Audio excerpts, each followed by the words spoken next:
સુરત શહેરમાં ગુનેગારોનો આતંક રોજેરોજ સામે આવતા હોય છે, ત્યારે પાંડેસરામાં કમલા ચોક પાસે હનુમાનજી મંદિર પાસેથી મોડી સાંજે નોકરી પરથી ઘરે જતા યુવાને લૂંટારોએ આંતરી ચપ્પુની અણીએ મારામારી કરી લૂંટી લીધો હોવાનો બનાવ પ્રકાશમાં આવ્યો છે।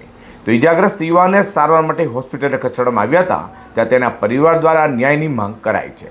સુરતમાં સામરિક તત્વોનો આતંક વારંવાર સામે આવતો હોય છે, ત્યારે હવે તો લૂંટારુઓ જાણે લોકોને રીતસર નિશાન બનાવી રહ્યા હોય તેવો કિસ્સો સામે આવ્યો છે। વાત છે સુરતના પાંડેસરા વિસ્તારની। સુરતના પાંડેસરા વિસ્તારમાં આવેલા કમલા ચોક હનુમાનજી મંદિર પાસેથી મોડી સાંજે 7 થી 8 વાગ્યાના અરસામાં એક યુવાન નોકરી પરથી ઘરે જઈ રહ્યો હતો। તે સમયે અજાણ્યા લૂંટારોએ તેને આંતર્યો હતો અને ચપ્પુ બતાવ્યા બાદ તેને અંધારામાં માર મારી તેની પાસેથી મોબાઈલ ફોન અને રોકડા રૂપિયા લૂંટ ચલાવી ફરાર થઈ ગયા હતા। તો લૂંટારોના હુમલાનો ભોગ બનેલા યુવાનને તાત્કાલિક સારવાર માટે નવી સિવિલ હોસ્પિટલે ખસેડવામાં આવ્યો હતો, જે ઇજાગ્રસ્ત યુવાનના પરિવારજનો દ્વારા મોબાઈલ ફોન અને પૈસા પરત આપવા પોલીસ પાસે માંગ કરાઈ છે। एक मेरा दोस्त था, कंपनी से आ रहा था, तो पंडेसरा में बजरंगबली का मंदिर है, वहाँ पे उसका फ़ोन 4 लड़के मिल के उसका फ़ोन छीन लिए और उस फ़ोन नहीं दे रहा था तो चाकू मार दिया उसके पेट में। पता नहीं कौन था, तो मेरा दोस्त था।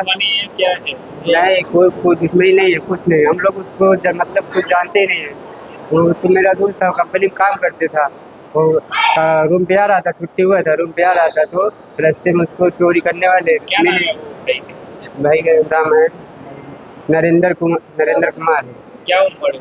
उनका 24 साल उम्र है।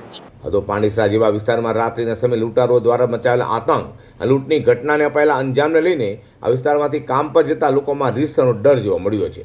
તો સ્થાનિકો દ્વારા આ વિસ્તારમાં પોલીસ દ્વારા પેટ્રોલિંગ વધારી સુરક્ષા વધારવામાં આવે તેવી માંગ કરવામાં આવી છે।